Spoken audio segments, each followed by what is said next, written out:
আসসালামু আলাইকুম everyone and very good evening to all of you. আশা করি সবাই ভালো আছেন।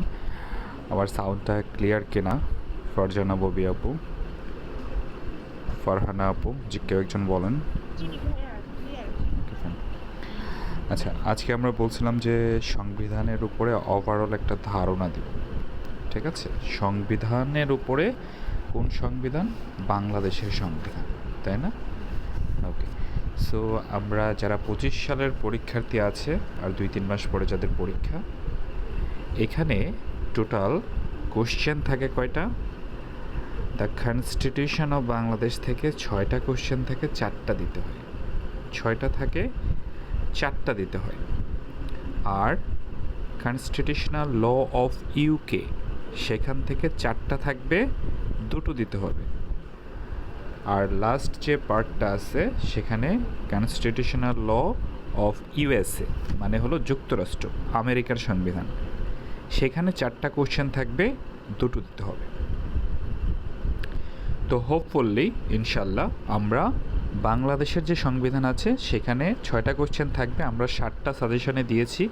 আপনি এই 7টার মধ্যে চোখ বন্ধ করে যে কোনো 5টা যদি পড়েন 4টা অ্যান্সার করতে পারবেন ইনশাল্লাহ। বাট এই ক্ষেত্রে হয় উপর থেকে অথবা 7 নাম্বার থেকে। তারপরে যেটা আছে সেটা হলো ইউকে সংবিধান। ইউকের সংবিধানটা কিছুটা জটিল, কারণ ইউকের সংবিধানে বিভিন্ন ধরনের কোশ্চেন প্যাটার্ন বিভিন্ন বছরে চেঞ্জ আপ হয়ে হয়ে আসতেছে। সেই দৃষ্টিকোণ থেকে ইউকেতে 4টা কোশ্চেনে থাকে, আমরা দিছি 6টা, বাট আপনি যদি যে কোনো 4টা ভালোভাবে পড়েন ইনশাল্লাহ 2টো অ্যান্সার করতে পারবেন। আর ইউএসের যে সংবিধানটা আছে সেখানে কোশ্চেনে 4টা থাকবে, 2টা দিতে হবে, আমরা সাজেশনেও 4টা দিয়েছি, এবং এখান থেকে যে কোনো 3টা ভালোভাবে পড়লে ইনশাল্লাহ আপনি 2টো অ্যান্সার করতে পারবেন। এটা আমাদের বিগত 2021 সাল থেকে সাজেশন করার এক্সপিরিয়েন্স থেকে বললাম। এটা গেলো 25 সালে যারা পরীক্ষা দিচ্ছেন। এখন আপনাদের সংবিধানের উপরে আমি বলছিলাম যে কোশ্চেন নিয়ে আলোচনা করার আগে সংবিধান নিয়ে আগামী ক্লাসে একটা থ্রোলি একটা ব্যাখ্যা দিব। তো সংবিধানের ক্ষেত্রে আপনার গুরুত্বপূর্ণ যে পার্টগুলো আছে সেগুলো আমি বলে যাওয়ার চেষ্টা করব। তো প্রথমেই আপনাদেরকে বলছিলাম যে আপনার যে সংবিধানটা আছে সেখানে টোটাল অধ্যায় আছে কয়টা? অধ্যায় আছে 12টা। অধ্যায় আছে 12টা। সবাইকে আমি বলছিলাম যে সংবিধানটা মোটামুটি দেখবেন, দেখে আসার জন্য। হ্যাঁ, তো সংবিধানে এখানে অধ্যায় কয়টা আছে? অধ্যায় আছে টোটাল 12টা। এইখানে অধ্যায় বলতে খণ্ড, ঠিক আছে? খণ্ড। তো এই খণ্ড যে আছে, খণ্ডটার ভিতরে আপনার লেখা আছে প্রথম ভাগ, দ্বিতীয় ভাগ, তৃতীয় ভাগ, এভাবে 11তম ভাগ পর্যন্ত। তাহলে আরেকটা ভাগ কোথায়? আরেকটা ভাগ হলো নবম এবং নবম কো, ঠিক আছে? তো এই 12টাকে আমি 4টা ভাগে ভাগ করেছিলাম আপনাদের বোঝার সুবিধার্থে। এই 12টাকে কীভাবে মনে রাখবো? যখন ফার্স্ট, সেকেন্ড এবং থার্ড এই 3টাতে আমরা মনে রাখবো। এই 3টাতে বলা হয়েছে আপনার রিপাবলিক নিয়ে। রিপাবলিক কি? রিপাবলিক হলো প্রজাতন্ত্র, ঠিক আছে? আমাদের যে সংবিধান, আমাদের নামটা কি কে বলতে পারবেন? কার মনে আছে দেখি আমি? বাংলাদেশের পুরো নামটা কি কে বলতে পারবেন? নোবডি? গণপ্রজাতন্ত্রী বাংলাদেশ। হ্যাঁ, ইংরেজিতে শুনতে চাচ্ছি।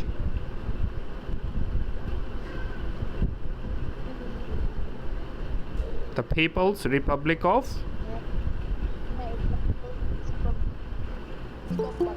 হ্যাঁ, the people republics of Bangladesh. যেমন ইন্ডিয়াতে কিন্তু বলে republic of India, only republic of India, but বাংলাদেশে কি বলতেছে? The people's republic of Bangladesh. তাহলে সংবিধানের নামটা কি? The constitution of the people's republic of Bangladesh.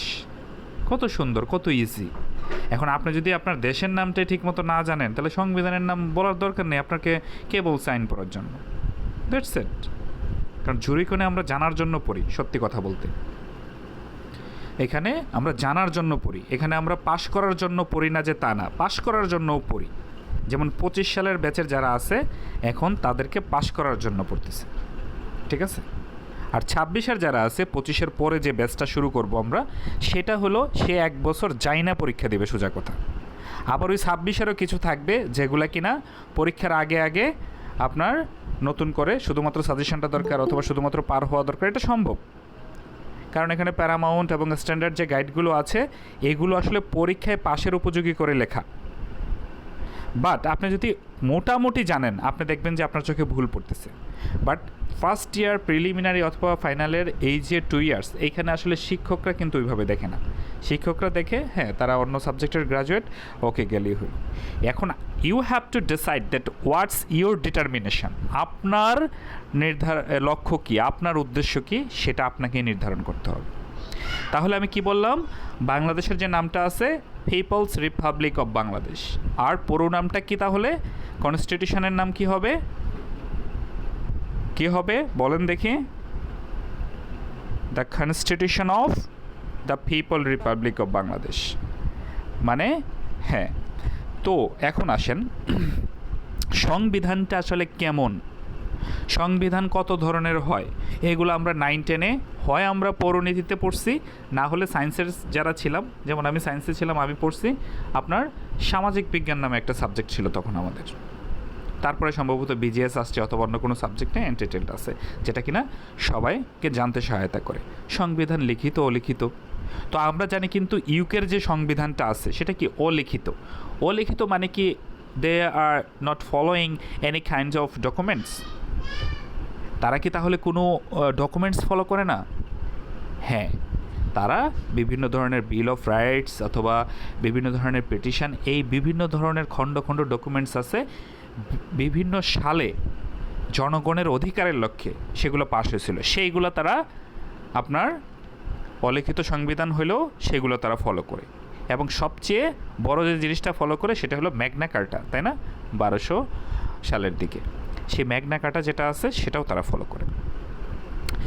আর বাংলাদেশের যে সংবিধানটা আছে সেটা তাহলে কি, সেটা লিখিত সংবিধান, আমরা সবাই জানি 72 সালে লিখিত সংবিধান। কারণ আমাদের যে সংবিধানটা লিখিত সংবিধান, ডক্টর কামাল হোসেন যিনি আছেন এখনও যিনি আছেন, তাকে আপনার প্রধান করে তৎকালীন সময়ে 1972 সালে এই সংবিধানের প্রথম কমিটিটা করা হয়েছিল সংবিধান রচনা করার জন্য। তাহলে রিটেন ডকুমেন্টস এটা কি চেঞ্জ করা যায়? চাইলেই চেঞ্জ করা যায় না, এটা দুষ্পরিবর্তনীয়। কি দুষ্পরিবর্তনীয়? এটা চাইলেই আপনার চেঞ্জ করা যায় না। আমি কোনো কথা কোশ্চেনের বাইরে বলতেছি না, আপনারা ব্রড কোশ্চেন যখন পড়তে যাবেন দেখবেন যে এইগুলা কথা ঘুরে ফিরে আসতেছে, তখন মনে হবে না জিলানি ভাই যে কথাগুলো বলতেছিল সবগুলো মনোযোগ দিয়ে শোনার প্রয়োজন ছিল। তাহলে আমি ইউকে যেটা আছে, যুক্তরাজ্য যেগুলো আছে, সেটা আনরিটেন ফ্লেক্সিবল ফেডারেল। কয়টা জিনিস মনে রাখবো? আনরিটেন ফ্লেক্সিবল ফেডারেল ইউকের সংবিধানে। তাহলে আমি ইউকের সংবিধান এবং ইউএসের যে সংবিধান আছে, ইউএসএ কিন্তু আনরিটেন না, ইউকের ক্ষেত্রে আনরিটেন ফ্লেক্সিবল ফেডারেল। কেন ফেডারেল? বিকজ অফ সেটা একটা যুক্তরাজ্য। কোনো কিছু যখন একটা ইউনাইটেড একটা ইয়ের ভিতরে থাকে, যেমন যুক্তরাজ্য কি সেটা আমাদেরকে বুঝতে হবে না? তাহলে গ্রেট ব্রিটেন কোনটাকে বলে আর যুক্তরাজ্য কোনটাকে বলে? Do you have any idea from anyone যে আমরা কখন যুক্তরাজ্য বলবো আর কখন গ্রেট ব্রিটেন বলবো? আমার মনে হয় আপনাদের জানা আছে। কেন কেউ বলতে পারতেছেন না? আমরা ইংল্যান্ড চিনি তো নাকি? কি ভাইয়ারা আপুরা থমে গেছেন? বেশি কঠিন হয়ে যাচ্ছে ক্লাস? আচ্ছা, আমাদের এখানে দেখবেন, হ্যাঁ ঠিক আছে সাবরিনা আপু, আমাদের ইউকেতে দেখবেন, ইউকেতে 2টা ভূখণ্ড আছে, দ্বীপের মতো 2টা ভূখণ্ড আছে মানচিত্রে, যারা দেখেন নাই আজকে দেখবেন। একটা হলো ডান পাশের যে বড় ভূখণ্ডটা, সেখানে ইংল্যান্ড নামে দেশ আছে, স্কটল্যান্ড নামে দেশ আছে, ওয়েলস নামে দেশ আছে, 3টা দেশ আছে। আর বাম পাশে যেটা আছে সেখানে দেখবেন 2টা দেশ আছে, একটা হলো আয়ারল্যান্ড আর একটা হলো নর্দার্ন আয়ারল্যান্ড। একটা হলো আয়ারল্যান্ড আর একটা হলো নর্দার্ন আয়ারল্যান্ড। তো এই সবগুলো হলো আপনার ব্রিটিশ এবং আইরিশ, ঠিক আছে? তাহলে ব্রিটিশ ভূখণ্ড এবং আইরিশ যে ভূখণ্ড। এখন আসেন যুক্তরাজ্য কোনটাকে বলতেছে?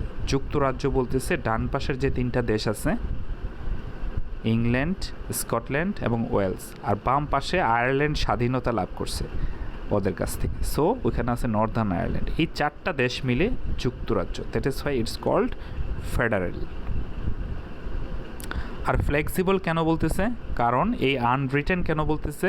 কারণ যেহেতু তাদের সংবিধানটা, যুক্তরাজ্যের সংবিধানটা আনরিটেন, সেই জন্য তারা চাইলেই তাদের সংবিধানটা চেঞ্জ করতে পারতেছে। I hope that you all are understand.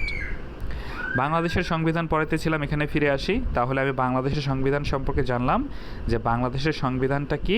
Federal না। বাংলাদেশ কি? ইউনাইটারি এক কেন্দ্রিক শাসন ব্যবস্থা। কারণ আমাদের কোনো প্রদেশও নাই, আমাদের আলাদা স্টেটও নাই, ঠিক আছে? একটাই state, that is why unitary. আর জিনিসটা কি আমাদের সংবিধানটা? যেহেতু লিখিত, ইটস রিজিড মানে হলো দুষ্পরিবর্তনীয়, ঠিক আছে? মানে এত ফ্লেক্সিবিলিটি নাই। প্রথমে আপনার সংসদে একটা বিল যদি হয় সেটা সংসদে উত্থাপন হবে, অ্যামেন্ডমেন্ট যদি হয় সেটা আইন মন্ত্রণালয় যাচাই বাছাই করবে, তারপরে ভোটাভুটি হবে, ঠিক আছে? আচ্ছা, এখন আসি আমাদের সংবিধানের যে 12টা পার্ট আছে। আমি প্রথমে মনে রাখবো প্রজাতন্ত্র, ঠিক আছে? যেমন আপনাদের এখানে প্রজাতন্ত্র থেকে, রিপাবলিক থেকে প্রথম যে পার্টটা আছে প্রজাতন্ত্র, আর দুইটা হলো ফান্ডামেন্টাল। একটা হলো ফান্ডামেন্টাল প্রিন্সিপাল, আর একটা হলো ফান্ডামেন্টাল রাইটস। মনে থাকবে, খুবই গুরুত্বপূর্ণ। তাহলে প্রথমে যে তিনটা পার্ট আছে আমি যদি একভাবে মনে রাখতে চাই, একটা হলো আমার রিপাবলিক, প্রজাতন্ত্র। এই প্রজাতন্ত্র নিয়ে আমরা যে একটা প্রজাতন্ত্র, আমরা যে ভূমির মালিক জনগণ হিসাবে, সেই জিনিসটা এখানে বলা আছে, ঠিক আছে? যে আমার প্রজাতন্ত্রের রাষ্ট্রীয় সীমা কী, ধর্ম কী, ভাষা কী, প্রতীক কী, জাতীয় সঙ্গীত কী, রাজধানী কী, নাগরিকত্ব কী, ঠিক আছে? এই জিনিসগুলো এই প্রিয়াম্বেল, প্রস্তাবনা। বিভিন্ন আইন যখন আপনারা পড়বেন, ফার্স্ট ইয়ারে আছেন, যখন সেকেন্ড ইয়ারে যাবেন, দেখবেন যে আইনের ক্ষেত্রে প্রথম যে সেকশনগুলো থাকে সেগুলোতে থাকে শিরোনাম, তারপরে দ্বিতীয় অথবা তৃতীয় সেকশনে থাকে ডেফিনেশন। সারা জীবন মনে রাখবেন, সারা জীবন কাজে লাগবে। এবং এই শুধুমাত্র সংবিধানে এখানে শিরোনাম বলতে কিছু নাই, এখানে বলা হয় প্রিয়াম্বল, মানে হলো আপনার প্রথম যে প্রস্তাবনা, ঠিক আছে? প্রিয়াম্বল। ওকে, সো এই হলো আমার গেল। তারপরে কি বলছি? দুইটা ফান্ডামেন্টাল। 2 নম্বরে প্রথম যে ফান্ডামেন্টালটা আছে সেটা হলো ফান্ডামেন্টাল প্রিন্সিপাল মানে হলো মূলনীতি, ঠিক আছে? প্রিন্সিপাল, PLE, এটা হলো মূলনীতি, আর PAL প্রিন্সিপাল সেটা হলো কলেজের প্রধান। সো এটা মনে রাখবেন, কেউ যদি ইংরেজিতে লেখেন ঘোলানো যাবে না। তাহলে কিসের fundamental principal? Fundamental principles of state policy, রাষ্ট্রের যে মূলনীতি আছে সেইটা, ঠিক আছে? তো রাষ্ট্রের মূলনীতির ভিতরে সব সময় আমরা রাষ্ট্র কিভাবে পরিচালিত হবে, রাষ্ট্রের মৌলিক যে ফান্ডামেন্টাল জিনিস আছে, এই ফান্ডামেন্টাল মূলনীতি কখনো অ্যামেন্ডমেন্ট করা যাবে না, এই জিনিসগুলো বলা আছে, ঠিক আছে? তো 4টা মূলনীতি আমরা খুব ভালোভাবে মনে রাখবো, কারণ এটা আমাদের কোশ্চেনে আসে। সেই 4টা মূলনীতি আজকে সবাই এখানে মুখস্থ আমাকে বলে যেতে হবে, ঠিক আছে? এই 4টা মূলনীতি কি? জাতীয়তাবাদ, সমাজতন্ত্র, গণতন্ত্র, ধর্মনিরপেক্ষতা। 4টা কি আমার? জাতীয়তাবাদ, সমাজতন্ত্র, গণতন্ত্র, ধর্মনিরপেক্ষতা। তো আমাদেরকে এই 4টা, যারা ইংরেজিতে বলতে পারেন, I most appreciate to them, because of আমি ইংরেজি ভার্সনে পরীক্ষা দিয়েছিলাম। দ্যাট ইজ, যারা ইংরেজিতে বলতে পারেন, শুধু বাংলার পাশাপাশি যদি ইংরেজিটা লেখেন সেটা ভালোভাবে দেখে। কারণ আপনার আইন অঙ্গনে আপনি অবশ্যই জজ কোর্টের মধ্যে আবদ্ধ থাকবেন না। জজ কোর্টে যাওয়ার পরে 2 বছর পরেই আপনাকে সুপ্রিম কোর্ট বার অ্যাসোসিয়েশনের সদস্য হওয়ার জন্য হাইকোর্ট পারমিশন পরীক্ষা দিতে হবে। সেখানে কিন্তু কোনো বাংলা চলে না। সো আলটিমেটলি যে টাইপের শিক্ষকই খাতা দেখুক না কেন, তারা কিন্তু ইংরেজি লিখলে পছন্দ করে না। এরকম খুব কম মানুষই আছে, ঠিক আছে?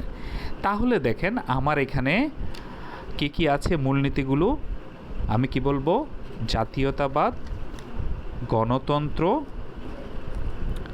সমাজতন্ত্র, আর হলো ধর্মনিরপেক্ষতা,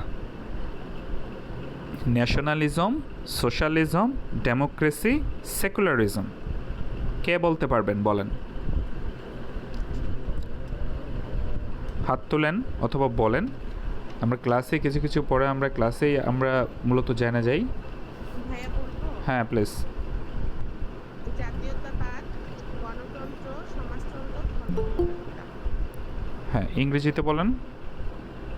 আর ন্যাশনালিজম, সোশ্যালিজম, আর ডেমোক্রেসি, আর সেকুলারিজম। And secularism, excellent. তারপরে সাবরিনা আপু বলেন। সাবরিনা আপু বলেন, ফারহানা আপু বলেন।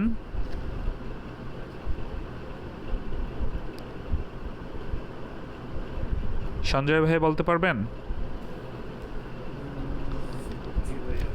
বলেন। হুম হুম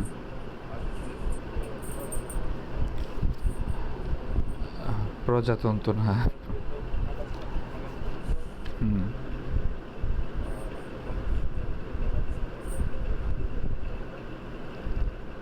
গণতন্ত্র, ঠিক আছে, আসল জিনিসই তো বাদ দিয়ে দিচ্ছেন। গণতন্ত্র ছাড়া নির্বাচন করবেন কিভাবে? আচ্ছা দেখেন, এইখানে যে মূলনীতিগুলো আছে, এই মূলনীতিগুলোর ভিতরে এই চারটা আমাকে অবশ্যই মনে রাখতে হবে। যারা চারটা মনে রাখতে পারতেছেন না, অবশ্যই আপনাকে আইনের ছাত্র হিসাবে যে ফান্ডামেন্টাল প্রিন্সিপাল থেকে আপনার কোশ্চেন আসবেই, ফান্ডামেন্টাল রাইটস থেকে আপনার কোশ্চেন আসবেই।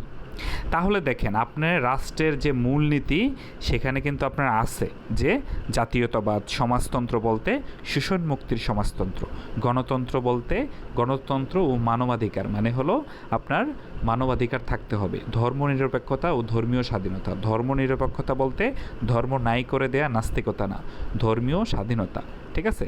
আর হলো যে আপনার মালিকানা কেমন হবে, কৃষক শ্রমিকের মুক্তি, তারপর হলো যে কোনো মৌলিক প্রয়োজনের যে ব্যবস্থাগুলো আছে, ঠিক আছে, গ্রামীণ উন্নয়ন, কৃষি বিপ্লব, এই ব্যাপারগুলো। তারপরে আপনার যে পরিবেশ সংরক্ষণ, বিভিন্ন জায়গায় ইন্ডাস্ট্রি হচ্ছে, আপনার যে নদীগুলো আছে সেগুলো বজ্রে ছেয়ে যাচ্ছে, সুযোগের সমতার যে ব্যাপারটা আছে, হ্যাঁ, ক্ষুদ্র উপজাতি, ঠিক আছে, জাতিসত্তা এবং নৃগোষ্ঠী, এটা এই জিনিসগুলো আপনারা এখান থেকে দেখবেন। এখানে কোশ্চেনটা আসে ফান্ডামেন্টাল প্রিন্সিপালের উপরে।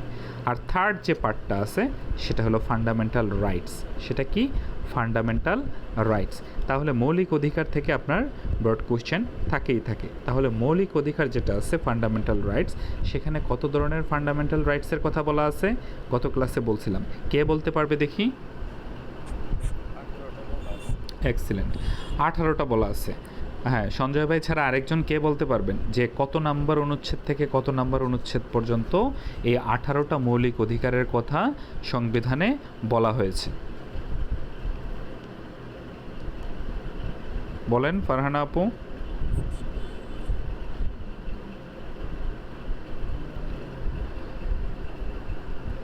আমরা কথা 26 থেকে 44 না, 27 থেকে 44, ঠিক আছে? 26-এ বলা আছে যে মৌলিক অধিকারের যে পার্টটা আছে সেটা হলো আপনার 26 থেকে 47-এর ক। মৌলিক অধিকার 26 থেকে 47টা। হ্যাঁ, মৌলিক অধিকার 26 থেকে 47। আমি বলছি মৌলিক অধিকার কয়টার কথা বলা আছে, কত থেকে কত, ঠিক আছে? আপনারা পরীক্ষার হলেও এই ভুলগুলা করেন। 27 থেকে 44, 27 থেকে 44। তো এইখানে যে ব্যাপারগুলো আছে আপনার 26-এ কী বলা আছে জানেন? এই যে এই মৌলিক অধিকারগুলো কেন গুরুত্বপূর্ণ আপনারা নিশ্চয়ই সবসময় শুনে থাকেন। এই জিনিসটার জন্য আইনের দৃষ্টিতে তারা সমতা পায় নাই, রিট হয়েছে হাইকোর্টে। শোনেন না যে হাইকোর্টে রিট পিটিশন হয়েছে?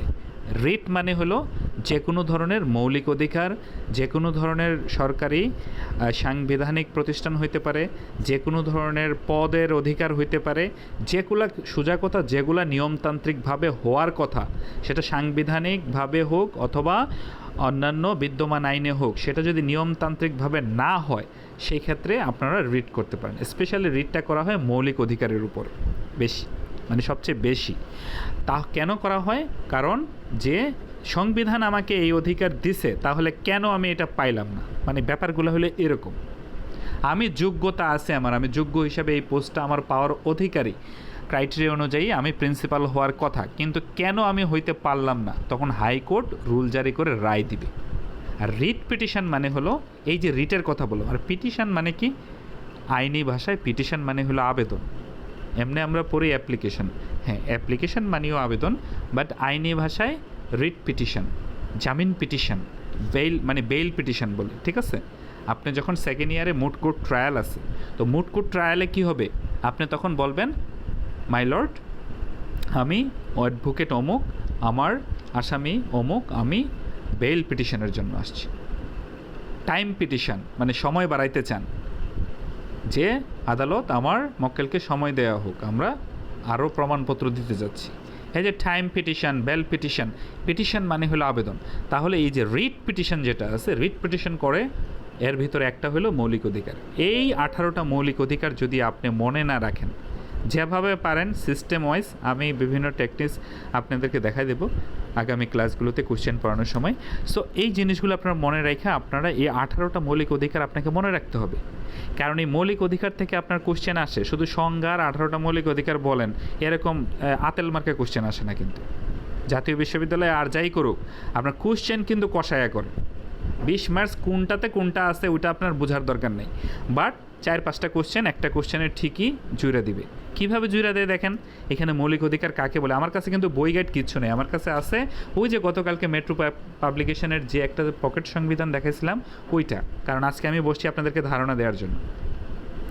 এইখানে দেখেন কিন্তু আপনার কোশ্চেনে যে আসে, কোশ্চেনে আসে কি মৌলিক অধিকারের সংজ্ঞা আসে, মৌলিক অধিকারের কতটা এটা আসে, কোন ক্ষেত্রে মৌলিক অধিকারগুলো বাংলাদেশের জনগণ সবাই ভোগ করতে পারে, কোন ক্ষেত্রে এই মৌলিক অধিকারগুলো শুধুমাত্র বিদেশিরা ভোগ করতে পারে, কোন ক্ষেত্রে মানে জরুরি অবস্থা যখন জারি হয় তখন কোন 4টা মৌলিক অধিকার অথবা কোন কোন মৌলিক অধিকার নাগরিকরা ভোগ করতে পারে না, ঠিক আছে?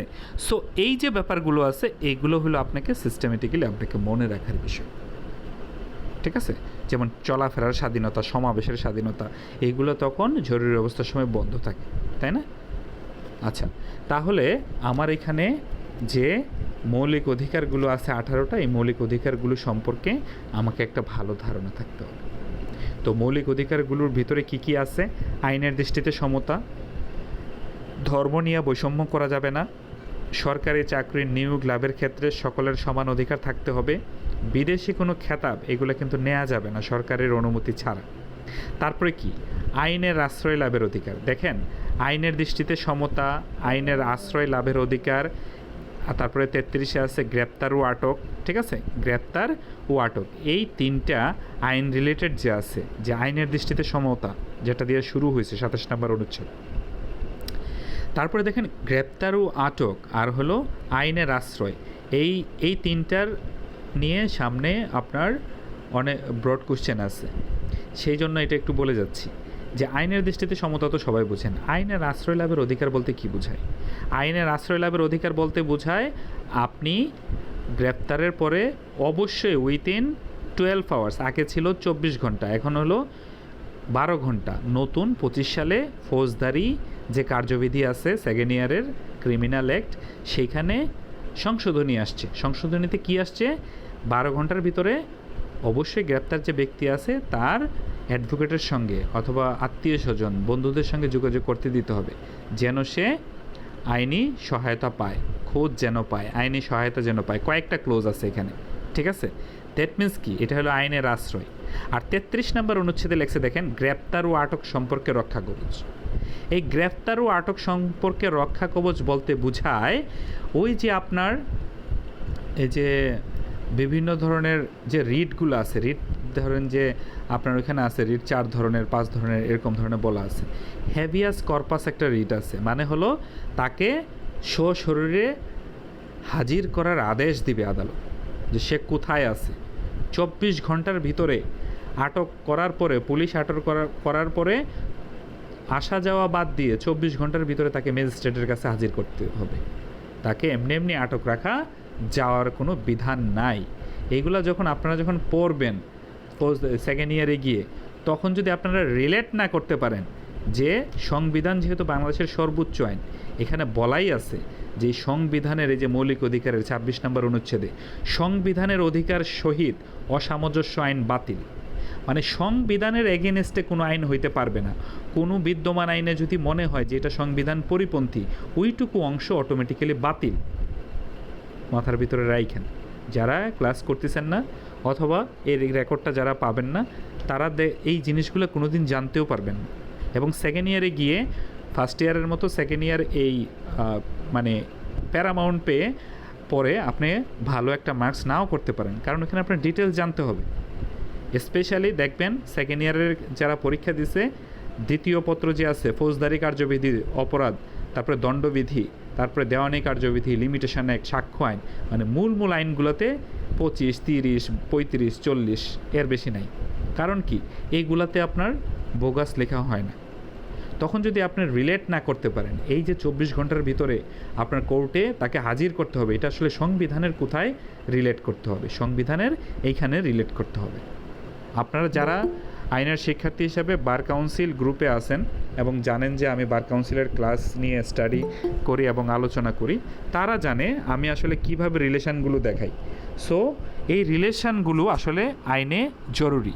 একটা কথা বলে রাখি, সারা জীবন মনে রাখবেন, আপনি কত আইন জানেন সেটা কোনো জরুরি বিষয় না।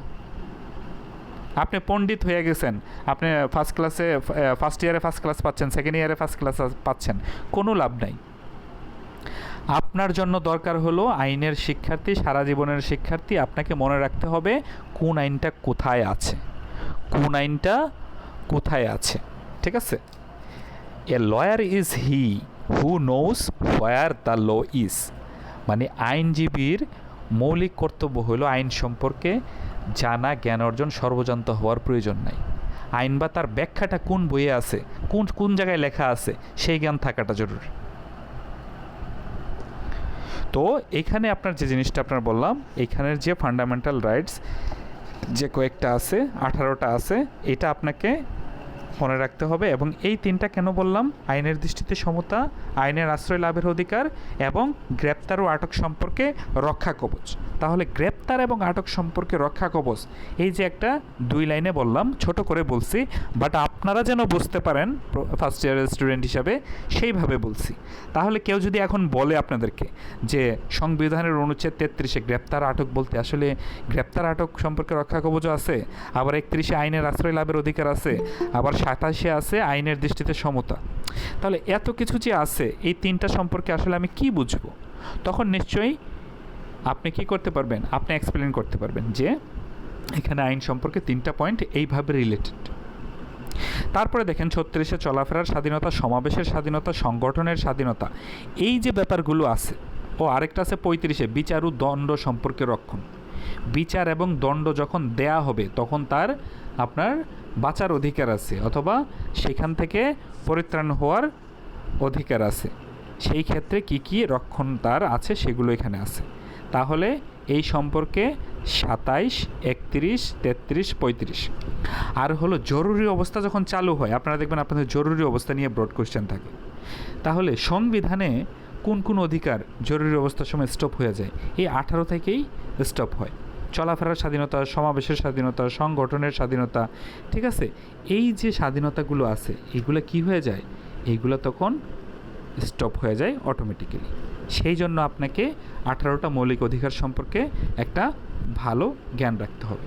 তাহলে প্রথম 3টা পার্ট সংবিধানে যদি কেউ বলে, প্রথমটা হলো প্রজাতন্ত্র নিয়ে, হ্যাঁ ভাই, প্রথমটা প্রজাতন্ত্র নিয়ে, রিপাবলিক, যেখানে কিনা সংবিধানের প্রস্তাবনা থেকে শুরু করে আমার রাষ্ট্রীয় সীমানা কতটুকু, আমার রাষ্ট্রধর্ম কী, আমার রাষ্ট্রভাষা কী, আমার জাতীয় সঙ্গীত, আমার পতাকা, আমার প্রতীক কী, ঠিক আছে? তারপরে কি আমার রাজধানী কোথায়, নাগরিকত্ব কোথায় এবং সংবিধানের যে প্রাধান্য সেই জিনিসগুলো আমার এখানে আছে। 2 নম্বরে দ্বিতীয় যে ভাগ আছে 11টা ভাগের মধ্যে দ্বিতীয় ভাগে আছে আমার রাষ্ট্র পরিচালনার মূলনীতি, fundamental principal of state policy. সেইখানে আমার আছে যে আমার রাষ্ট্র কিভাবে পরিচালিত হবে। রাষ্ট্র ভাই তুমি সরকার হওয়ার যেই হোক তোমার কথাই কিন্তু পরিচালিত হবে না, তোমাকে অবশ্যই কী মানতে হবে, সংবিধান অনুযায়ী রাষ্ট্র পরিচালনা করতে হবে, কারণ সংবিধানে বলা আছে রাষ্ট্রের মালিক জনগণ, তুমি না। সো এখানে কি কি আছে, জাতীয়তাবাদ, সমাজতন্ত্র, গণতন্ত্র, ধর্মনিরপেক্ষতা, এই 4টা ফান্ডামেন্টাল প্রিন্সিপাল ঠিক আছে কিনা। ইন এডিশন অবৈতনিক শিক্ষা হইতে পারে, জনস্বাস্থ্যের ক্ষেত্রে কি হবে, পরিবেশের ক্ষেত্রে কি হবে এবং অন্যান্য ক্ষেত্রে মৌলিক প্রয়োজনের ক্ষেত্রে কি হবে এখানে সন্নিবেশিত আছে। সো তুমি ফান্ডামেন্টাল প্রিন্সিপাল অফ স্টেট পলিসির বাহিরে আমার সঙ্গে কোনো কথা বলতে পারবে না, সোজা কথা। তাহলে আপনার ব্রড কোশ্চেনে আসতেছে রাষ্ট্রের যে মূলনীতি আছে সেই 4টা সম্পর্কে আপনার গভীর জ্ঞান থাকতে হবে, ঠিক আছে। তারপরে আসেন ফান্ডামেন্টাল রাইটস, মৌলিক অধিকার। হ্যাঁ ভাই, আমরা জানি আমাদের জন্ম থেকে 5টা মৌলিক অধিকার আছে, অন্ন, বস্ত্র, বাসস্থান, শিক্ষা। ইন এডিশন রাষ্ট্রের প্রয়োজনে রাষ্ট্রের ক্যাপাবিলিটি অনুযায়ী আপনার সাংবিধানিকভাবে মৌলিক অধিকার দিয়ে থাকে।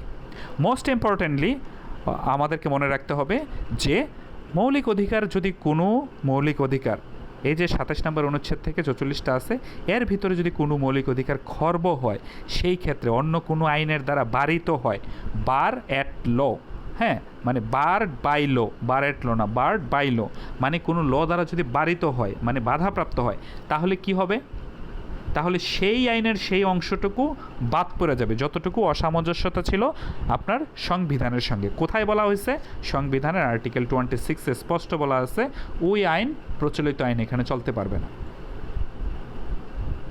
এই জন্যই আইন মন্ত্রণালয় পুঙ্খানুপুঙ্খভাবে এই জিনিসগুলো স্টাডি করে যে যে আইনটা সংবিধানে বিল হিসাবে আপনার পার্লামেন্টে বিল হিসাবে পাঠানো হচ্ছে সেখানে সংবিধানের সঙ্গে সাংঘর্ষিক কোনো কিছু আছে কিনা। আমি যে এত কথা বলতেছি আপনারা আসলে মূল আইন, পদ্ধতিগত আইন সম্পর্কে জানেন কিনা সবাই। মূল আইন সেই আইন অথবা পদ্ধতি আইন যত আইনই আছে এই আইনগুলো কিভাবে পাস হয়, সংবিধিবদ্ধ আইন হিসেবে পাস হয়। কিভাবে পাস হয়, পার্লামেন্টের মাধ্যমে। আইন মন্ত্রণালয় থেকে আপনার যাচাই বাছাই হয়ে পার্লামেন্টে যাবে, দেন পার্লামেন্ট এটা আপনার বিল আকারে উত্থাপন করবে এবং এখান থেকে পাস হয়ে সেটা আইন হিসাবে সন্নিবেশিত হবে। আচ্ছা, তাহলে আমরা এই জিনিসগুলো জানলাম। সো এইখানে আমার ধর্মীয় স্বাধীনতা, সম্পত্তির অধিকার, গৃহ যোগাযোগের রক্ষণ মানে হলো বাড়ি ঘরের সঙ্গে আপনি যোগাযোগ করতে পারা, মৌলিক অধিকার বলবৎকরণ। দেখেন এখানে আরেকটা কথা বলে যাই যেটা কিনা সারা জীবন আপনাদের কাজে লাগবে। এই যে মৌলিক অধিকার 18টার কথা আর সংবিধানে যে বলা আছে 27 থেকে 44 পর্যন্ত, 44 নম্বরে দেখেন ওইটা কিন্তু কোনো অধিকার নিয়ে বলা না, এটা বলা আছে 44 নম্বরে মৌলিক অধিকার বলবৎকরণ। মানে এই 18টার ভিতরে প্রথম 17টা যে মূল মৌলিক অধিকার, 18টা মৌলিক অধিকারের কথা বলা হয়েছে 44 পর্যন্ত, এইগুলা বলবৎকরণ। বলবৎ কিসের মাধ্যমে করবে, একটু আগে আমি বলছি হাইকোর্টে রিট পিটিশনের মাধ্যমে। হ্যাঁ, যেমন মনে করেন উদাহরণ চোখের সামনে দিই, এই যে মনে করেন বার কাউন্সিল পাশ করে রিটেন পর্যন্ত পাশ করে তাদের ভাইবা নেওয়া হচ্ছে না, তারা দাঁড়ে দাঁড়ে ঘুরতেছে, বার কাউন্সিলের সামনে ঘুরতেছে। হাইকোর্ট কি বলছে, হাইকোর্টে তারা কিন্তু রিট পিটিশন দায়ের করছে, অথবা কেন তাদেরকে ভাইবা নেওয়া হবে না, তাই না? হাইকোর্ট কি করছে, হাইকোর্ট তাদের পক্ষে কি দিছে, রায় ঘোষণা করছে। তা বার কাউন্সিল কি, বার কাউন্সিল হলো একটা সংবিধিবদ্ধ প্রতিষ্ঠান, তাহলে বার কাউন্সিল কি হাইকোর্টের চেয়ে বড়? অবশ্যই না। দ্যাট মিন্স কি, হাইকোর্টের যে রায় আছে, হাইকোর্টের রায় মানে কি, হাইকোর্ট বিভাগের রায় মানে হলো সুপ্রিম কোর্টের রায়। সুপ্রিম কোর্টের 2টা বিভাগ, একটা হলো অ্যাপিলেট ডিভিশন আর একটা হলো হাইকোর্ট ডিভিশন। হাইকোর্ট বলতে আলাদা কোনো কোর্ট নাই, ওটা হলো হাইকোর্ট ডিভিশন বলতে হবে। আপনারা দেখবেন সংক্ষেপে যখন লেখে HCD মানে হলো হাইকোর্ট ডিভিশন লেখা থাকে, আর অ্যাপেলেট ডিভিশন যখন সম্পর্কে লেখে AD লেখা থাকে, appellate division. That means AD এবং HCD 2টা বিভাগ সুপ্রিম কোর্টের। কোর্ট 2টাই, একটা হলো উচ্চ আদালত যেটা সুপ্রিম কোর্ট, আর নিম্ন আদালত জজ কোর্ট। এক কথা থেকে আরেক কথা বলতে হয় কারণ এগুলো সবগুলো রিলেটেড। তাহলে মৌলিক অধিকারটা কিভাবে বলবৎ হবে, 44 নম্বর অনুচ্ছেদ যে আছে এটা বলবৎ হবে 102 নাম্বার যে অনুচ্ছেদ আছে সেটা যুক্ত করে দিতে হবে। 102 নাম্বারে কি বলছে? 102 নাম্বারে আপনার বলা আছে কতিপয় আদেশ নির্দেশ প্রভৃতি প্রদানের ক্ষেত্রে হাইকোর্ট বিভাগের ক্ষমতা, মানে হলো হাইকোর্ট বিভাগ যে এই মৌলিক অধিকারগুলো কেন বাস্তবায়ন হচ্ছে না সেই ক্ষেত্রে আপনার ইন্টারপ্রিট করতে পারে। তাহলে এতক্ষণ আমি এই জিনিসগুলোই বলার চেষ্টা করছি যে সংবিধানের টোটাল 11টা ভাগ আছে। 11টা ভাগের ভিতরে প্রথম 3টা ভাগ খুবই গুরুত্বপূর্ণ।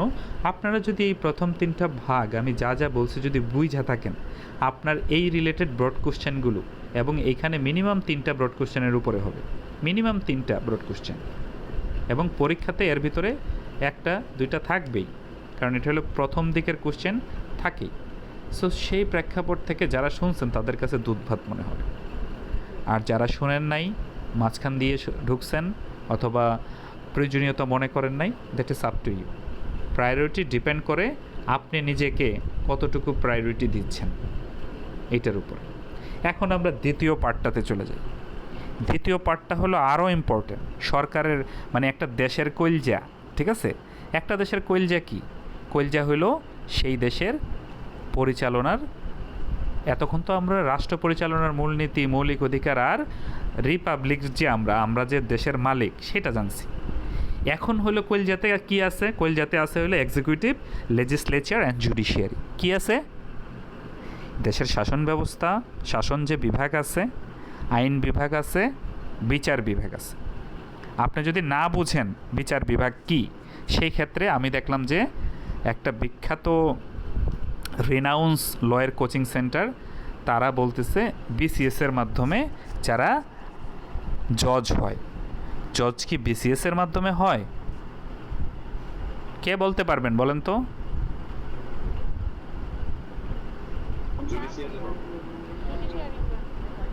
জুডিশিয়ারির মাধ্যমে। আমাকে এইভাবে বলতে হবে যে সম্ভব, দাঁড়ান, মানে জুডিশিয়ারির মাধ্যমে হ্যাঁ, মানে বিসিএস এর একটা পার্ট থাকে, নলেজ জেনারেল নলেজ আছে, ম্যাথ আছে, সেটা থাকে। আর হলো 70, আমি যতটুকু জানি যে 70 নাম্বার মনে হয় আমাদের আইন বিভাগের যে পড়াশোনাটা থাকে সেটা থাকে, আর 30 মার্কস মনে হয় থাকে জেনারেল নলেজ। আর হ্যাঁ হ্যাঁ বলেন সমস্যা নেই। আর কে বলতে পারবেন বলেন?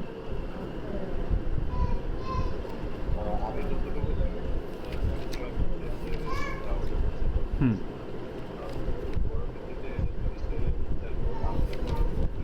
হুম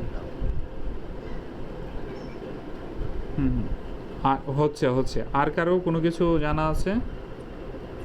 বলেন, বলেন, যে যা জানেন একটু শেয়ার করেন।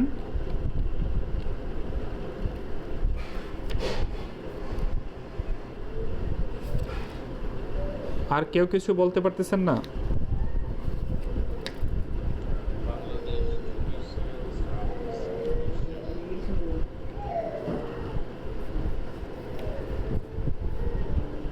হ্যাঁ বলেন।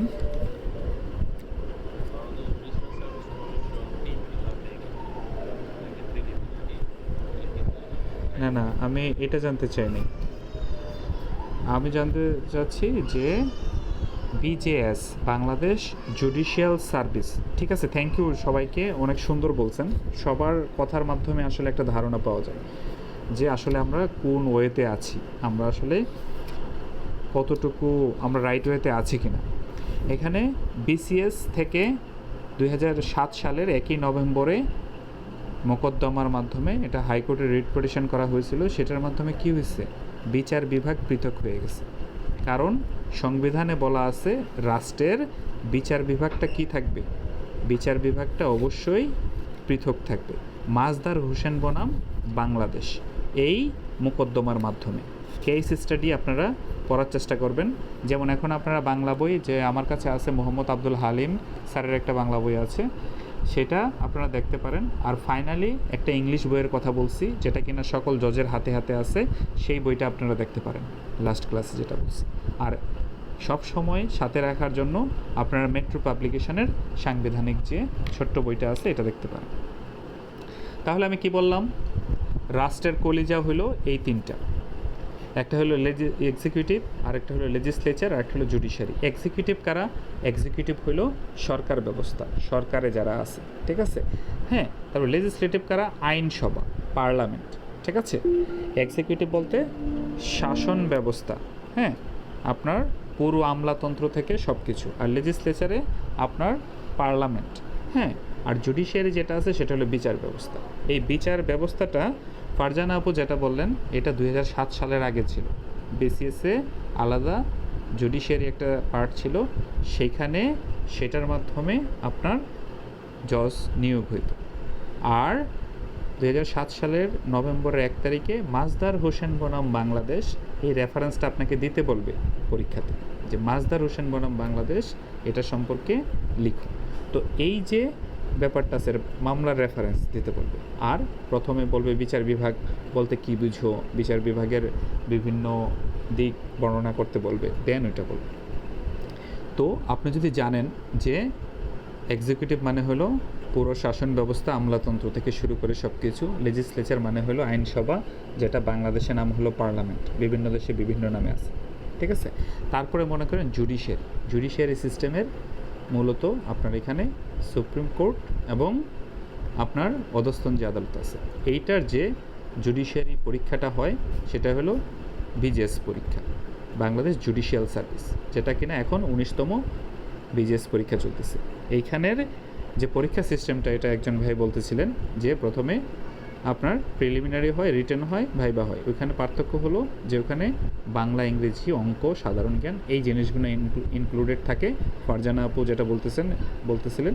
আর বাকিগুলো হলো আইন রিলেটেড। আমার এখানে জানার বিষয় হলো যে জুডিশিয়ারি সিস্টেমটা, বিচার বিভাগটা স্টার্ট হয়েছে কোথা থেকে, আলাদা সার্ভিস হয়েছে কোথা থেকে? 1 নভেম্বর 2007। আজকে যারা ক্লাসে আছেন তারা কোনো দিন ভুলবেন না, মাজদার হোসেন বনাম বাংলাদেশ, সেই আইনের মাধ্যমে আপনার রিট পিটিশনের মাধ্যমে এই জিনিসটা আলাদা হয়। তাহলে আমার যে শাসন বিভাগটা আছে, এই শাসন বিভাগের ভিতরে যে ব্যাপারগুলো আছে, এগুলো যদি আমাকে নির্বাহী বিভাগ যেটা আছে, নির্বাহী বিভাগে কে কে আছে? রাষ্ট্রপতি আছে, প্রধানমন্ত্রী আছে, স্পিকার আছে, মন্ত্রী আছে, তারা অথবা স্থানীয় প্রশাসন পর্যন্ত, একদম স্থানীয় প্রশাসন পর্যন্ত, তাই না? তাহলে কে কে আছে? President, prime minister, cabinet. মনোযোগ দিয়ে শোনেন, এইগুলোই যদি ছোট করে একটা কাগজে লিখে রাখেন, আপনার বুঝতে কোনো দিন ভুল হবে না যে আমার এক্সিকিউটিভ সিস্টেমে কারা কারা আছে।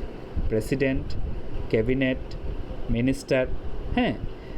তাহলে কি প্রেসিডেন্ট পাইলাম, প্রাইম মিনিস্টার পাইলাম, ক্যাবিনেট পাইলাম, কেয়ারটেকার গভর্নমেন্ট পাইলাম, লোকাল গভর্নমেন্ট মানে স্থানীয় শাসন, প্রতিরক্ষা, ডিফেন্স সার্ভিস, ঠিক আছে। তাহলে এই যে ব্যাপারগুলো আছে। আর হলো অ্যাটর্নি জেনারেল। অ্যাটর্নি জেনারেল হলো রাষ্ট্রের প্রধান কৌশলী মানে হলো অ্যাডভোকেসি ক্ষমতাধারী, হ্যাঁ। বর্তমান যিনি আছেন ব্যারিস্টার রুহুল কুদ্দুস কাজল সাহেব, এবং উনি বাংলাদেশের কততম অ্যাটর্নি জেনারেল? 18তম অ্যাটর্নি জেনারেল। ওনার আগে কে ছিলেন?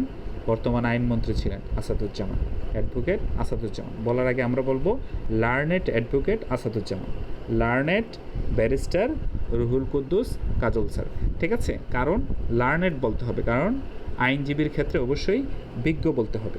এটা আপনারা সামনের ক্লাসগুলোতে আরও বুঝবেন, যখন ফাইনাল ইয়ারে যাবেন তখন দেখবেন মোট কোর্ট ট্রায়াল আছে, ওইখানে স্যার ম্যামরা বলতেছে, হ্যাঁ। তখন আপনাদেরকে এই জিনিসটা নতুন মনে হবে না, মনে হবে যে না এটা আমি শুনছিলাম, জরিকনে জিলানি ভাই বলছিল। তারপরে দেখেন এখানে দেখেন আপনার এটা গেল। তাহলে আমি যদি জানি এক্সিকিউটিভ সিস্টেমে আসলে কে কে থাকে, তাহলে আমার জন্য জিনিসটা ইজি হয়ে যায়। এখন আসেন পার্লামেন্ট, লেজিসলেচার যে আছে আইনসভা, এই লেজিসলেচারের ভিতরে মূলত কি আছে? পার্লামেন্ট, তাই না? আর পার্লামেন্টে আসলে কি পাস হয়? বিভিন্ন ধরনের অর্থ বিল, আইন বিল, হ্যাঁ। তারপর অর্ডিন্যান্স মানে হলো অধ্যাদেশ প্রণয়ন করা, এইগুলো। এখানে মোস্ট ইম্পর্ট্যান্ট যে জিনিসটা নিয়ে কয়েকদিন আগেও আলোচনা হয়েছে, সেটা হলো আর্টিকেল 70। এই যে আর্টিকেল 70 বলা হয়, যে 70-র মাধ্যমে যে রাষ্ট্রপতি নির্বাচনে দলীয় পক্ষের কেউ বিপক্ষে ভোট দিতে পারবে না, এই জন্য এটা ইম্পর্ট্যান্ট। দ্যাট মিনস কি, এইবার পরীক্ষায় 25-এর পরীক্ষায় যেহেতু প্রশ্ন করা হয় নাই, আর এটা নিয়ে যেহেতু প্রসঙ্গ আসছে, কোশ্চেন হওয়াটা অস্বাভাবিক কিছু না, এটা থেকে সবসময় কোশ্চেন হয়। তাহলে যেহেতু এটা সম্পর্কে কথা বলছি, তাহলে 70 নম্বর আর্টিকেলটা সম্পর্কে, যেহেতু বাংলাদেশের বর্তমানে সবচেয়ে আলোচ্য বিষয় কিন্তু এই 70 নম্বর অনুচ্ছেদ, ঠিক আছে? তাহলে 70 নম্বর অনুচ্ছেদটা আসলে বলছে কি, আমরা কি সেটা জানি কি না, অথবা এটার মূল বক্তব্যটা কি সেটা আমরা জানি কি না, ঠিক আছে? মূল বক্তব্য নিয়ে আমি একটু বলি যে মূলত এটা আসলে কি বলছে এবং একটু ধারণা আপনাদেরকে দিয়ে দিই। সেটা হলো যে article 70 says that vacation of seat, vacation of seat মানে আমরা বলি না নো ভ্যাকেশান, আপনার সিট খালি নাই, চাকরি হবে না। Vacation of sit on resignation মানে হলো পদত্যাগের মাধ্যমে আপনার রাজনৈতিক দল হইতে পদত্যাগ, or voting against political party মানে হলো বিপক্ষে ভোটদানের কারণে আসন শূন্য হওয়া। তাহলে or voting against political party এইটার ভিতরে পড়তে হলো যে রাষ্ট্রপতি নির্বাচনে যারা কিনা দলীয়ভাবে নির্বাচিত হয় তারা দলের মতের বিপক্ষে গিয়ে আরেকজনকে রাষ্ট্রপতি ভোটদান করতে পারবেন না। এইটার যখন আসবে তখন কিন্তু আপনার প্রসঙ্গ চলে আসবে, কারণ এটা কিন্তু 20 মার্কসের কোশ্চেনে 10 মার্কসই থাকবে এটার মধ্যে। তখন যদি আপনি ব্যাকগ্রাউন্ডটা তুলে ধরেন এবং আপনি যদি বলেন যে 1991 সালের সংবিধানের দ্বাদশ সংশোধনীতে এই সংবিধানের 70 নম্বর অনুচ্ছেদ যোগ করা হয়। 91 সাল কেমনে মনে রাখবেন? মনে রাখবেন হলো বাংলাদেশের গণতান্ত্রিক যাত্রা শুরুই হয়েছে আপনার 1991 সালের নির্বাচনের মাধ্যমে, আর 1970 সালে এরশাদ বিরোধী আন্দোলনে সকল রাজনৈতিক দল এক হয়ে এরশাদের বিরুদ্ধে আন্দোলন করছিল। কারণ এরশাদ কী করছিল, 81 সালে যখন জিয়াউর রহমান মারা গেছে, 82 সাল থেকে শুরু করে 90 সাল পর্যন্ত টানা 9 বছর তিনি কি সরকার পরিচালনায় ছিলেন, আপনার মিলিটারি গভর্নমেন্ট ছিল। সেইখান থেকে গণতান্ত্রিক প্রক্রিয়ায় আসতে এই 9 বছর লাগছে। 91 সালে যখন সরকার ক্ষমতায় আসছে, সরকার ক্ষমতায় আইসা দেখে যদি আমি এই 70 নম্বর অনুচ্ছেদটা যদি বলবৎ না করি তাহলে কি হবে, আমার আসন আছে বিএনপি তখন মোস্ট প্রবাবলি 145টা অথবা 150 আশেপাশে ছিল, মানে 300টার ভিতরে 150, অর্ধেকের উপরে লাগে আপনার সরকার গঠন করতে। তখন মোস্ট প্রবাবলি জামাতের সঙ্গে জোট করে ক্ষমতায় আসছিল। তো ক্ষমতায় আসার পরে সে চিন্তা করতেছে যে কোনো বিল যদি আমাকে পাশ করতে হয় সেক্ষেত্রে সংসদে কোরাম আছে, সেই কোরামের একটা পার্সেন্টেজ আছে, সেই অনুযায়ী আইন পাশ করতে হবে। এখন আমি ক্ষমতায় বসলাম বাট বিল পাশ করতে পারতেছি না, আইন পাশ করতে পারতেছি না, কার্যক্রম তাহলে কেমনে করব? কথা বুঝেন কিন্তু। এই জন্য তখন এই 70 নম্বর অনুচ্ছেদে বলা আছে যে সংসদ সদস্যগণ দলীয় সিদ্ধান্তের বিরুদ্ধে ভোট যদি দেয় তাইলে তার এমপিত্ব বাতিল, মানে কি আপনার পার্লামেন্ট থেকে আউট। এখন আসেন এটাতে আসলে প্রবলেমটা হচ্ছে কি, আমি খুব সংক্ষেপে বলতেছি এবং কি পয়েন্টটা বলতেছি যেন আপনি বিস্তারিত যখন পড়েন আপনি যেন মজা পান, আইন নিয়ে যেন আপনার একটা ভালো একটা পারসেপশন সৃষ্টি হয়। এতে আসলে সমস্যাটা কি ভাই, সমস্যাটা কে বলতে পারবেন দেখি? শারমিন আপু, কিছু বলার না থাকলে মিউট করেন কাইন্ডলি, সবাই একটু মিউট করেন, নাহলে ফুস ফুস বাতাসের শব্দ হয়, কিছু বোঝা যায় না। কেউ বলতে পারবেন?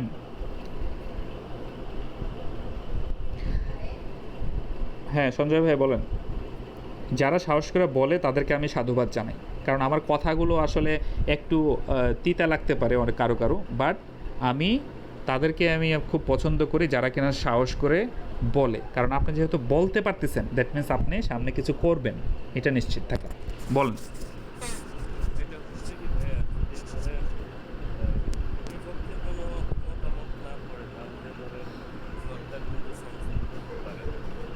এক্সিলেন্ট, খুব সুন্দর, আমি খুব পছন্দ করছি সঞ্জয় ভাই, আরও কিছু থাকলে বলেন।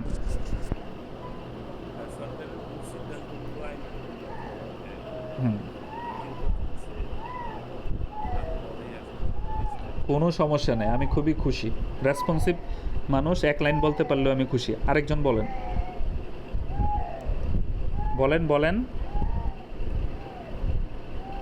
বলার চেষ্টা করেন।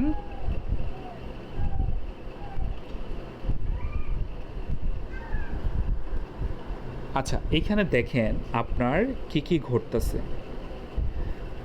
প্রথমে তারা মনে করতেছে দল ত্যাগের কারণে সরকার কখনো স্থিতিশীল হইতে পারে না। কারণ কি, এই ৭০ অনুচ্ছেদের কারণে যদি তাকে এমপিত্ব বাদ না দেওয়া হয়, ঠিক আছে, পলিটিক্যাল পার্টির এগেনস্টে যদি ভোট দেয়, তাহলে কি সরকার স্থিতিশীল হইতে পারবে না। এগুলো আমি বলে ফেলছি আগে। দল ত্যাগের দ্বারা নির্বাচনী দলের সাথে প্রতারণা করা হয়, মানে এই দল ত্যাগের মাধ্যমে তারা বলতে চাচ্ছে যে নির্বাচনী দলের সাথে প্রতারণা। আর দল ত্যাগের নৈতিকতা রাজনৈতিক মূল্যবোধের ক্ষেত্রে গভীর সংকটের সৃষ্টি করে। কারণ মুজিববাদ, জিয়াবাদ, ওই যে মানে হলো যে নিজের থালায় ভাত থাকুক না থাকুক, নিজের মায়ের ওষুধ থাকুক না থাকুক, ওইখানে গিয়ে অতিমাত্রায় যখন ফলাইতে যায় তখনই প্রবলেমটা হয়। রাজনৈতিক এটাকে ভালোভাবে লেখছে যে রাজনৈতিক মূল্যবোধের ক্ষেত্রে গভীর সংকটের সৃষ্টি হয়। মানে কোন মূল্যবোধ? ওই দলীয় যে মূল্যবোধ। কারণ কি, সেই ক্ষেত্রে সিন্ডিকেটটা ঠিক থাকে না। চাঁদাবাজি, টেন্ডারবাজির সিন্ডিকেটটা একদম রুট পর্যায়ে ঠিক রাখতে পারবে না। এখন আসেন এখানে প্রবলেমটা কোথায়। তাহলে একজন সংসদ সদস্য, মনে করেন যে কর্নেল ওলি, সাপোজ, আমি কিন্তু কারো পক্ষে না ভাই, আপনারা আবার রাজনৈতিকভাবে নিয়েন না।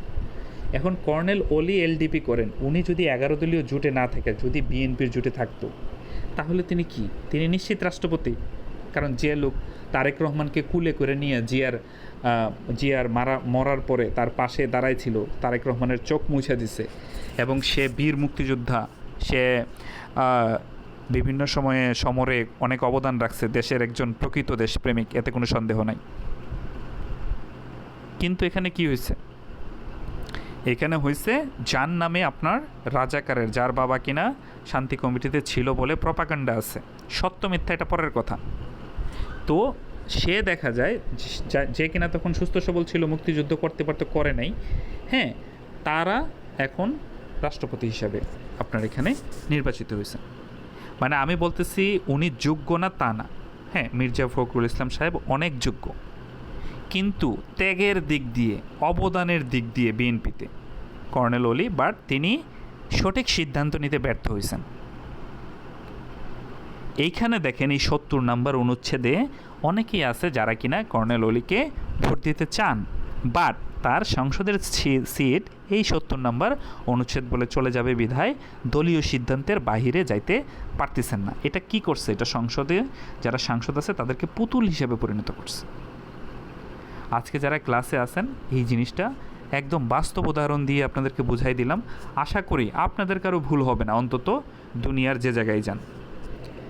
আচ্ছা, এখন দেখেন এটা কি নিয়ে বলছি, এটা বলতেছিলাম আপনার লেজিসলেচার নিয়ে। জুডিশিয়ারিতে চলে যাই, ঠিক আছে? তাহলে প্রথম পার্টে ছিল republic, principle of state policy, fundamental principle, আর হলো ফান্ডামেন্টাল রাইটস। আর দ্বিতীয়টাতে এক্সিকিউটিভ বললাম, লেজিসলেচার বললাম, এখন জুডিশিয়ারি বলবো। জুডিশিয়ারি বইলে আজকে শেষ দিব, নেক্সট ক্লাসে বাকি যেগুলো আছে এগুলো নিয়ে বলবো। ইলেকশান, তারপরে অডিট জেনারেল, তারপরে হলো যে বিসিএস যে সিলেকশন করে, পাবলিক সার্ভিস কমিশন, এইগুলা কেন সাংবিধানিক প্রতিষ্ঠান, ইমার্জেন্সি প্রভিশন কেন আসছে, আর হলো আপনার যতগুলো সংশোধনী হয়েছে এই সংশোধনীর ব্যাকগ্রাউন্ডগুলো ছোট পরিসরে বইলা সংবিধানের রিলেটেড একটা ধারণার আলোচনা শেষ করে আমরা ব্রড কোশ্চেনে যাব এর পরের ক্লাসে। মানে কি, আগামী শুক্রবার শনিবারে এই দুইটা হবে। এখন আসেন তাহলে জুডিশিয়ারিটা নিয়ে একটু বলি। জুডিশিয়ারি সিস্টেম নিয়ে অলরেডি বলে ফেলছি। বিচার বিভাগের মধ্যে আসলে আছে কি কি? সুপ্রিম কোর্ট, অধস্তন আদালত, প্রশাসনিক ট্রাইব্যুনাল। এখন মূলত হইল উচ্চ আদালত আর নিম্ন আদালত সম্পর্কে আমরা বুঝি কি। উচ্চ আদালত, নিম্ন আদালত যদি আমরা না বুঝি, তাইলে কোনটা অধস্তন কোর্ট আর কোনটা সুপ্রিম কোর্ট? অধস্তন কোর্ট বলতে বোঝায় জেলা পর্যায়ের যে জজ কোর্ট আছে, তারপরে আপনার দায়রা আদালত আছে, হ্যাঁ, তারপরে হলো ম্যাজিস্ট্রেট আদালত আছে, এগুলো সব হলো জেলা পর্যায়ের অধস্তন কোর্ট। আর বিচার বিভাগের যে উচ্চ যে আদালত আছে সেখানে মূলত দুইটা পার্ট বলছি, একটা হলো অ্যাপেলেট ডিভিশন, আরেকটা হলো হাইকোর্ট ডিভিশন। সো বড় পরিসরে মোটা দাগে কোর্ট মাত্র দুইটা, একটা হলো সুপ্রিম কোর্ট, আরেকটা হলো জজ কোর্ট।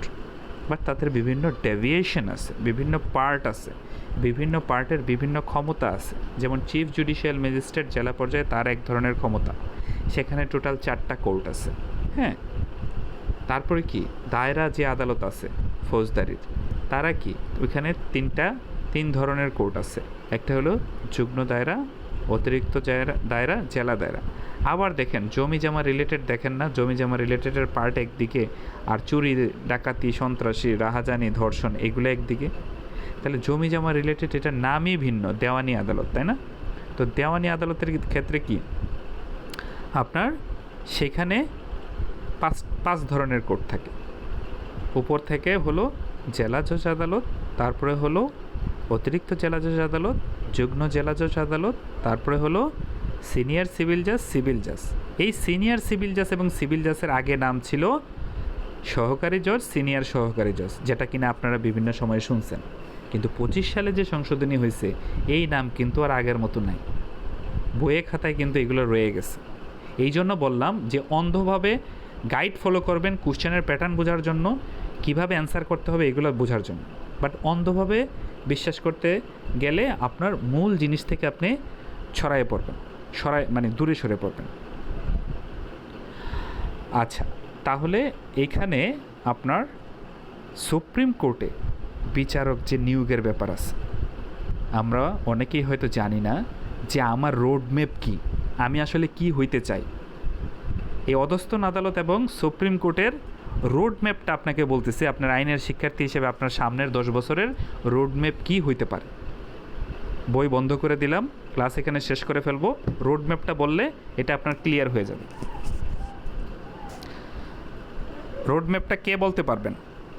যে আপনি অ্যাডভোকেট হওয়ার পরে একদম মনে করেন আপনি প্রধান বিচারপতি পর্যন্ত হইতে চান, আপনার রোড ম্যাপটা কী? আমি একটু পানি খাই, আমাকে কেউ একজন স্বতঃস্ফূর্তভাবে দ্রুত বলেন।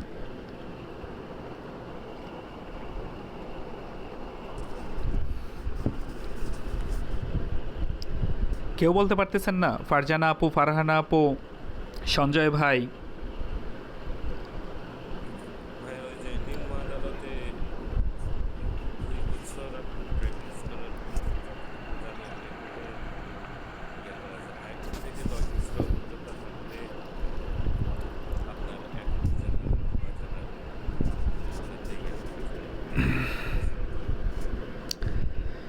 আচ্ছা, thank you so much Sanjay ভাই। আর কেউ বলতে চাচ্ছেন?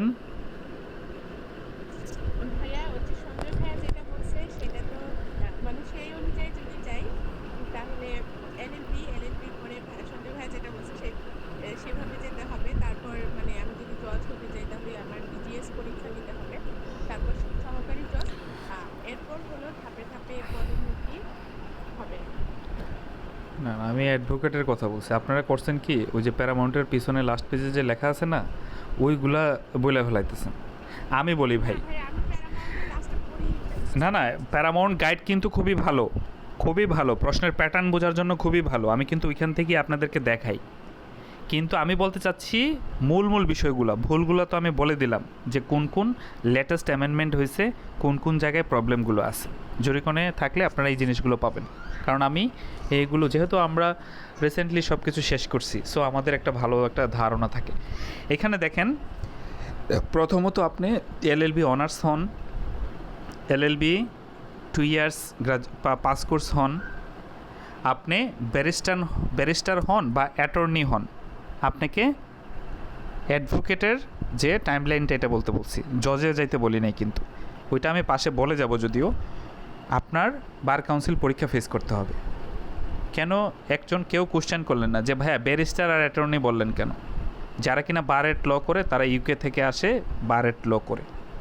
যারা কিনা ইউকের স্বীকৃত, বাংলাদেশে ধানমন্ডিতে ভুয়া একাডেমি আছে অথবা নিউ ক্যাসেল একাডেমি আছে, ওইখানে এলএলবি অনার্স করে এবং 9 মাসের বার ট্রেনিং কোর্স ইউকে থেকে করে আসে, অথবা ইউকেতে গিয়ে আপনার এলএলবি অনার্স করে এবং বারেট ল করে। ওইখানে 4টা ইঞ্চ আছে, সেই 4টা ইঞ্চ বলতে বোঝায় আমরা যেমন বারে অন্তর্ভুক্ত হয়ে আমরা প্র্যাকটিস করি, তারা ওই ইঞ্চে অন্তর্ভুক্ত হয়ে সেই দেশের অ্যাডভোকেট, সোজা কথা।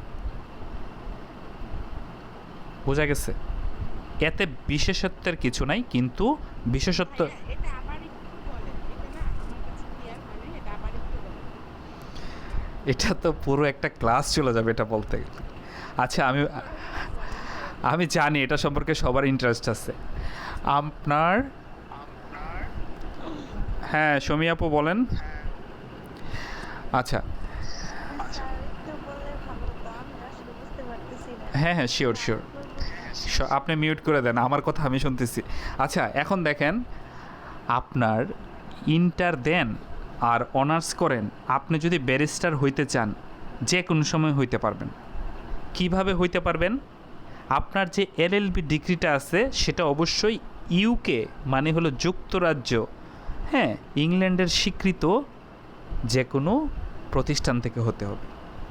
এটা আপনি ইংল্যান্ডে গিয়ে করতে পারেন, অথবা বাংলাদেশে ইংল্যান্ডের স্বীকৃত প্রতিষ্ঠান আছে, Bhuiya academy, Newcastle academy, আরও 4-5টা আছে, সেখানে আপনি করতে পারেন। সেখানে করলে আপনার খরচ কিছুটা কম হবে, কারণ বারের ল যখন আপনি 9 মাসের করবেন সেটা হলো বার ট্রেনিং কোর্স। মানে আপনি যে এই যে ইউকে ডিগ্রিটা নিলেন, এইটা নেয়ার পরে আপনি বারের ট্রেনিং কোর্স বলতে বোঝায় এই যে আপনি ইংল্যান্ডের যে বার আছে, হ্যাঁ, যুক্তরাজ্য ইউকের যে বার আছে, সেইখানের আপনার ওকালতি করতে হইলে আপনাকে বারেট ল পাস করতে হবে। বারেট ল পাস করার পরে আপনার নামটা কি হবে? ব্যারিস্টার। যেমনভাবে হ্যাঁ, বাংলাদেশে বার কাউন্সিল পাস করলে নামটা কি হয়? অ্যাডভোকেট। নাম কি হয়? অ্যাডভোকেট, সবাই বুঝেন। আর আমেরিকাতে এবং অস্ট্রেলিয়াতে কেউ যদি আপনার এলএলবি কমপ্লিট করার পরে বার কাউন্সিল পাস করে, তার নাম কি হয়? অ্যাটর্নি। তাকে কি বলা হয়? অ্যাটর্নি। তাহলে কনসেপ্ট ক্লিয়ার, আপনার ব্যারিস্টার ওই দেশের অ্যাডভোকেট হিসাবে তাকে ব্যারিস্টার বলা হয়, ঠিক আছে? তা এবং সে কি, সে আন্তর্জাতিক আইন এবং বিভিন্ন বিদেশি প্রেক্ষাপটগুলো বেশি জানবে স্বাভাবিকভাবে, যেহেতু সে ইন্টারন্যাশনাল ফোরামে একটা ডিগ্রি করছে। কিন্তু বাংলাদেশে আসলে তাকে কিন্তু অ্যাডভোকেট হইতে হয়, যেহেতু সে ব্যারিস্টার একটা উপাধি আছে, সেই জন্য সে অ্যাডভোকেটটা লেখে না। বাট এখানে কিন্তু আপনাকে অ্যাডভোকেটশিপ পরীক্ষা দিয়ে তাকে লাইসেন্স নিতে হয়। কারণ কি, 12 সাল থেকে যখন পরীক্ষা শুরু হয়েছে, এখন আপনি ব্যারিস্টারই, অনেক ব্যারিস্টার আছে, বাপের টাকা আছে, পড়ে আসছে, বাট বার কাউন্সিল পাস করতে পারতেছে না। এই জন্যই আমি বলতেছিলাম ক্লাসের মাঝখানে এত বিরক্ত হই আপনাদের প্রতি, যে আপনারা পড়েন না কেন। কারণ কি, কারণ বার কাউন্সিল পাস করাটা এখানে জরুরি। ফার্স্ট ইয়ার সেকেন্ড ইয়ারে ফার্স্ট ক্লাস পাওয়াটা জরুরি না? খুব ভালো রেজাল্ট করলাম, জাতীয় বিশ্ববিদ্যালয়ে মেরিট পজিশন করে ফেলছি, কোনো দরকার নাই। আমার জাতীয় বিশ্ববিদ্যালয়ে আমি যে 9,671 জনের ভিতরে আমি যে নবম হয়েছি, এটা 5 পয়সা ক্রেডিট থাকবে না যদি কিনা বার কাউন্সিল ফার্স্ট টাইমে আমি কোয়ালিফাই না করতে পারি। আবার বার কাউন্সিল যারা কোয়ালিফাই করবেন তাদের 5 পয়সা দাম থাকবে না যদি না তারা কোর্টে আর্গুমেন্টেটিভ না হন। এখন রোডটা বলে শেষ করি, অ্যাডভোকেটের রোড। আশা করি এটা সবাই ক্লিয়ার। রোড হলো আপনি অ্যাডভোকেটশিপ পাস করার, এলএলবি পাস করার পরে আপনার অবশ্যই বার কাউন্সিল পরীক্ষাতে আপনি অ্যাটেন্ড নেবেন। অ্যাটেম্প নেওয়ার পরে বার কাউন্সিল কোয়ালিফাই হলে আপনি জেলা পর্যায়ের যে কোনো জেলা বারে আপনি অন্তর্ভুক্ত হবেন। এরপরে আপনি 2 বছর অতিক্রান্ত হইলে আপনি হাইকোর্ট পারমিশন পরীক্ষা দিয়ে আপনি সুপ্রিম কোর্টে যাইতে পারবেন। এখন আমার সাজেশন হলো আপনি এলএলবি শেষ করার পরে এলএলএম করবেন না, ওই 2 বছর সময়ে আপনি এলএলএম করবেন অ্যাডভোকেট হওয়ার পরে, পাশাপাশি আপনি কোর্টে প্র্যাকটিস করবেন। যখন আপনি সুপ্রিম কোর্টের হয়ে গেলেন 2 বছর পরে, তারপরে আপনার যখন 5 বছর অতিক্রান্ত হবে, তখন আপনি সুপ্রিম কোর্টের হাইকোর্ট বিভাগের অ্যাডভোকেট থেকে অ্যাপেলেট ডিভিশন মানে আপিল বিভাগের অ্যাডভোকেট হইতে পারবেন। আর আপনার সুপ্রিম কোর্টে যখন 10 বছর পূর্ণ হবে, তখন আপনি হাইকোর্টের বিচারপতি হওয়ার জন্য এলিজিবল মানে উপযুক্ত। কিন্তু বাংলাদেশের প্রেক্ষাপটে রাজনৈতিক বিবেচনায় আরও 15 বছর এরকম সময় লাগে হাইকোর্টের বিচারপতি হইতে, এবং রাজনৈতিক ব্যাকগ্রাউন্ড থাকলে জিনিসটা সুবিধা হয়। অ্যাপিলেট ডিভিশনের বিচারপতি কিন্তু খুবই হাতে গোনা কয়েকজন। হাইকোর্ট ডিভিশনের বিচারক থেকে অ্যাপিলেট ডিভিশনে বিচারক নেওয়া হয়। আর অ্যাপিলেট ডিভিশনের যিনি প্রধান, ওভারঅল সুপ্রিম কোর্টের প্রধান বিচারপতি। আর প্রধান বিচারপতির অবস্থান হলো আপনার রাষ্ট্রপতি, প্রধানমন্ত্রী, হ্যাঁ, তারপরে হলো আপনার স্পিকার, তারপরে হলো প্রধান বিচারপতি। মানে বাংলাদেশের যে প্রেসিডেন্ট অফ অর্ডার আছে 25টা, সেইখানে 4 নাম্বার ক্রমতে হলো প্রধান বিচারপতির অবস্থান। এবং 2 বছরের এলএলবি পাস কোর্স দিয়ে হাইকোর্টের বিচারপতি অনেকেই আছে। এখন আছেন বিজিএস, যে বলছেন বিজিএসে যারা যাবে তারা এলএলবি পাস কোর্স হইতে পারে, এলএলবি অনার্স হইতে পারে। তারা বিজিএস পরীক্ষার মাধ্যমে জজ হইল, নিম্ন আদালতের জজ, মানে জেলা পর্যায়ে যে আদালতগুলো আছে সেখানে। হাইকোর্টের যিনি বিচারক তারা কিন্তু ওই বিজিএসের থেকে বিজিএসের মাধ্যমে সরাসরি হয় না। তবে বিজিএসের মাধ্যমে হওয়ার পরে জজ হিসাবে যাদের 10 বছরের উপরে এক্সপিরিয়েন্স থাকবে তারা পরবর্তীতে যোগ্যতা সাপেক্ষে আপনার হাইকোর্ট ডিভিশনের বিচারক হইতে পারে। তো আপনি যদি পুরো সিস্টেমটা নিয়মতান্ত্রিকভাবে যদি কেউ আপনাকে না বলে, না শুনেন, আপনি কোথাও লেখা দেখলেন, মনে করলেন যে এইটাই মনে হয় ঠিক আছে, না। আপনি কোথাও যাইতে হইলে, কারো বাড়িতে যাইতে হইলে, আগে যখন গুগল ম্যাপ ছিল না, ইন্টারনেট ছিল না, তখন আপনি কি করতেন? তখন আপনি ওইখানে নাইমা ওই অ্যাড্রেসটা একজন বলার পরেও আপনি বাকি 2 জনকে জিজ্ঞেস করতেন। এখনও আপনি জিজ্ঞেস করার ওয়েটা কিন্তু আছে, আরও সহজ। এখন শুধুমাত্র আপনি একটা জিনিস দেখলে সেটা আপনি গুগল লেন্সে নিয়ে নেটে ছেড়ে দেন। একবার আপনি গুগলের দেখেন, গুগলের এআইতে দেখেন, চ্যাটজিপিটির এআইতে যদি ভুল আসে ওইখানে আপনার রাইট আসতে পারে। অথবা আপনি ওইখানে লেখা দেন, দেখেন আপনার শুধু এখন জানতে হয় যে আমি কি লিখতে চাচ্ছি, আমার কি খোঁজা প্রয়োজন, এটা আপনি স্পেসিফিক্যালি দিতে হবে। রেফারেন্স সহ, কেস রেফারেন্স সহ আমাকে এই জিনিসটা দেন, আপনি এই জিনিসটা পেয়ে যাবেন। সো যাচাই বাছাই না করে কোনো কিছু আপনার কারো কাছে উপস্থাপন করা যাবে না। আচ্ছা, টুডে আপ টু দিস সবাই আশা করি বুঝতে পারছেন আজকের ক্লাসটা কেমন লাগছে। আপনারা অবশ্যই হোয়াটসঅ্যাপ গ্রুপে লিখবেন। আর থ্যাংক ইউ সবাইকে। আর সবাই ক্লাসে নিয়মিত হওয়ার চেষ্টা করবেন। যারা কিনা সত্যিকার অর্থেই আইনের প্রতি ডেভোটেড, আইনের শিক্ষার্থী, সে হোক আইনের ফার্স্ট ইয়ারে, সে হোক আইনে ভর্তি হইতে চায়, বাট সে যদি ডেভোটেড হয় যে না আমি নিজেকে গড়তে চাই এই লাইনে, তাদের জন্য হলো জুরিকন প্ল্যাটফর্ম। এই জন্যই আমি বলি যে সবাই নিজের পরিচয়টা দিয়ে রাখেন, সেই ক্ষেত্রে আমাদের এখানে সেভ করা থাকে। অপরিচিত যারা আছে আমরা তাদেরকে আর কয়েকদিন পরে এখান থেকে রিমুভ করে দেবো অটোমেটিক্যালি। কারণ দুষ্ট ইয়ার চেয়ে শূন্য গোয়াল ভালো, এরকম একটা কথা আছে না? যারা কিনা আসলেই চায় তাদের জন্য এই প্ল্যাটফর্ম। ঠিক আছে, থ্যাংক ইউ সবাইকে, সবাই ভালো থাকবেন। আর কারো কোনো কোশ্চেন আছে কিনা? আর কারো কোনো কোশ্চেন আছে কিনা?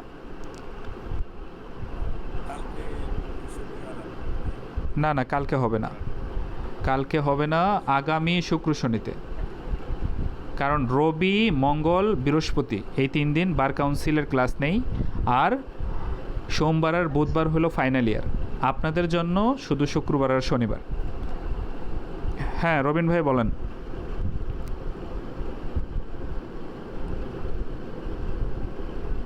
আর কে কি বলতে চাইছিলেন? সংবিধানের অনুচ্ছেদ 153 হ্যাঁ হ্যাঁ 153টি।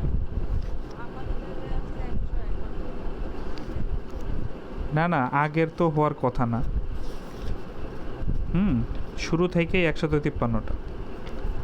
একটু দেখেন, হয়তো হয়তো কোথাও ভুল আছে। ঠিক আছে, তাহলে টুডে আপ টু দিস সবাই ভালো থাকবেন। আসসালামু আলাইকুম।